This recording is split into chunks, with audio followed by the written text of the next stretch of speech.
It's a pain people don't talk about enough. When a friend, someone who once knew your secrets, your fears, your joy, suddenly starts moving. Like you never mattered. Like the memories were disposable. Like you were just a placeholder for a season.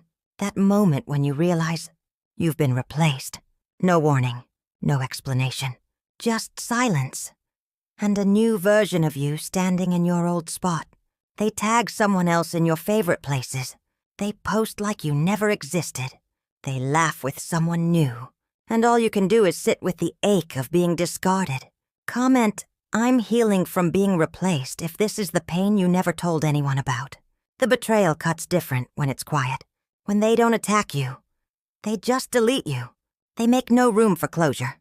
They just move on, as if you were never part of their growth, their rise, their life. And the questions come. Was I too much? Did I say something wrong? Was I only valuable until someone better came along? But here's the truth you need to hear. You were not replaced. You were released, because that connection could no longer contain the version of you that's rising. They needed someone new because they couldn't understand who you were becoming. Yes, it hurt. Yes, you cried. Yes, you wanted answers they refused to give. But even if they walked away without a word, you are allowed to mourn the ending and still be proud of how deeply you loved. You showed up. You held space. You celebrated them. You clapped when you were in pain. You stayed when others left. That's not weakness. That's strength. And just because they stopped seeing your value doesn't mean you lost it. Like this video if you've ever had to sit with the pain of being cut off and replaced by someone you considered family. Subscribe to Persistent Elevation if you're reclaiming your worth, your peace, and your power on your own terms. Let me remind you of something. Not every ending is a loss. Sometimes it's a divine redirection. Sometimes it's God pulling you out of a room where loyalty only ran one way. Sometimes the door closes because it was built on conditions, not covenant. They didn't replace you because someone better came along.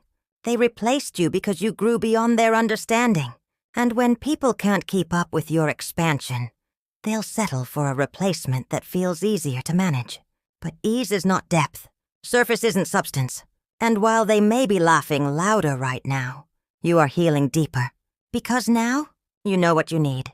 You know who you are. And, not everyone who starts with you is qualified for your next level. You outgrew the silence, the comparison, the subtle jabs, the "I love you," followed by isolation. You didn't lose a friend. You released a role you were never meant to carry alone. So mourn it. But don't go back. Remember who you were before they made you question your worth. Remember the joy you carried before their absence hollowed your heart. Remember, you don't need closure to choose freedom. You're not the one who changed for the worse. You evolved. And that light made them uncomfortable. And next time someone sees your soul and still chooses someone else, let them. Because you don't beg for seats at tables you built. You don't lower your light for people who can't handle your shine. You rise. You release. And you rebuild better. Your peace is not up for negotiation. Your love is not a placeholder. And your presence is not replaceable. Say it with me. I am not replaceable. I am rare.